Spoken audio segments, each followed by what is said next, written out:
घर घर का श्रृंगार, प्रेम सनातन।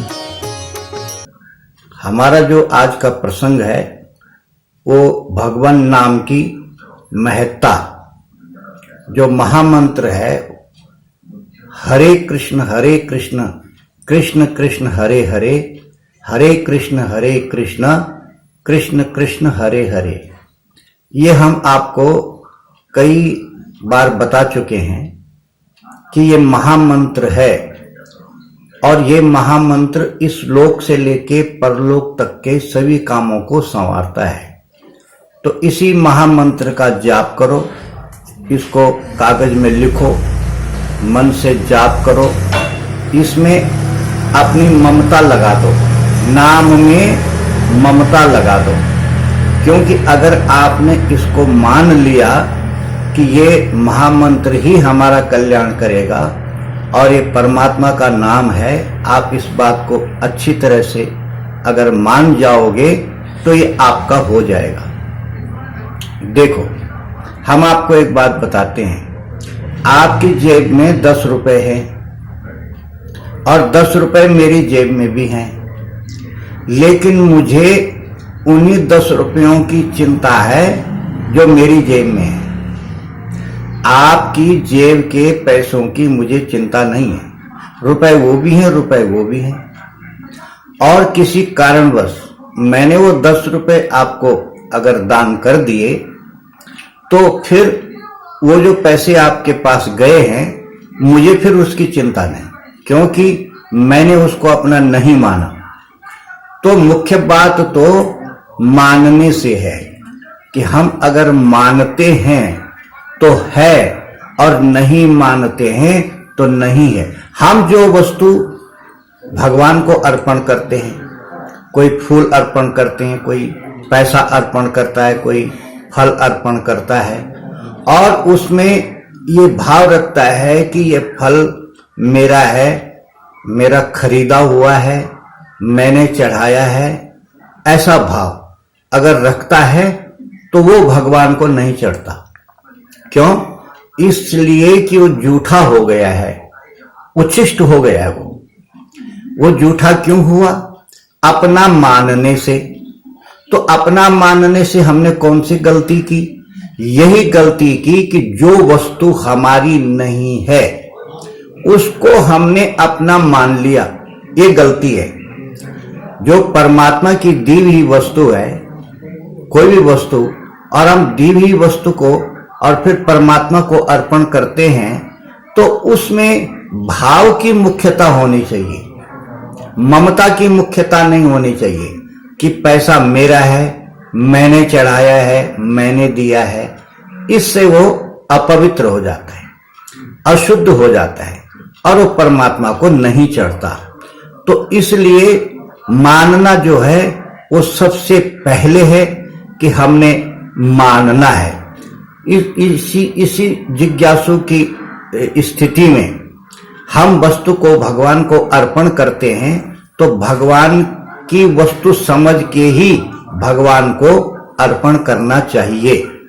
ऐसी मान्यता की वस्तु भगवान की।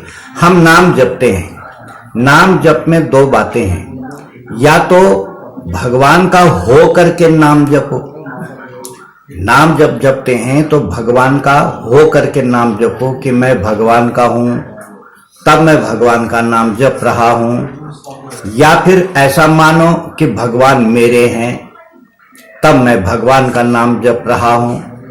तो भक्ति मार्ग में या ज्ञान मार्ग हो, चाहे भक्ति मार्ग हो, चाहे वैराग्य मार्ग हो, कोई भी मार्ग हो, उसमें जब तक हम विषय विकारों से पृथक नहीं हो जाते तब तक हम आगे नहीं बढ़ते हैं। हम आपको एक बात बताएं, 25 वर्ष से कोई आदमी मंदिर में जाता है, वहां कथा भी होती है, सत्संग भी होता है, पूजा भी होती है, 25 वर्षों से जा रहा है, लेकिन उसकी समझ में एक बात नहीं आती है। तो उसकी समझ में कौन सी बात आती है कि जब वो मंदिर से घर आ रहा था तो किसी ने उसकी पत्नी की चुगली लगा दी उसके पास कि हमने तेरी पत्नी को बस स्टैंड में किसी के साथ हंसते हुए देखा था। वो चाहे बुआ की लड़की है, चाहे वो कोई भी है, लेकिन एक चुगली बन गई और उस व्यक्ति ने 25 वर्ष तक मंदिर में जो समय निकाला है वो तो हो गया खत्म। और एक चुगली उसके दिमाग में आ गई और घर में आके हो जाती है लड़ाई। तो ये कैसा विकार है संसार का कि जो इतने वर्षों की तपस्या को एक पल में नष्ट कर देता है। तो ऐसी जो चुगली है, निंदा है, बुराई है, इससे हमको अलग होना है। और इससे जब हम अलग तभी हो सकते हैं जब हम सत्संग में जाएंगे, सत्संग करेंगे। तो जो आपके कुंभज ऋषि हैं, कुंभज ऋषि सत्संगी तो सुनाते हैं। भगवान राम भी सत्संग सुनते हैं कुंभज ऋषि के यहाँ। शंकर भगवान भी कुंभज ऋषि के यहाँ जाते हैं, वो भी सत्संग सुनते हैं, नाम का प्रभाव सुनते हैं। राम अपने ही नाम का प्रभाव सुनने के लिए जाते हैं और शिव अपनी ही कथा सुनने के लिए जाते हैं। तो वो जो अगस्त्य मुनि के यहाँ जो सत्संग होता है, वो सत्संग कोई वेद शास्त्रों की कथा नहीं है, कोई वेद की कथा नहीं है, उपनिषद की कथा नहीं है, पुराणों की कथा नहीं है। वो तो सत्संग है, वो तो एक ऐसा विवेचन है। वो तो जैसे दूध होता है, दूध के बाद दही होती है, दही के बाद फिर मक्खन होता है। तो मक्खन सार है, लेकिन मक्खन भी एक पदार्थ है।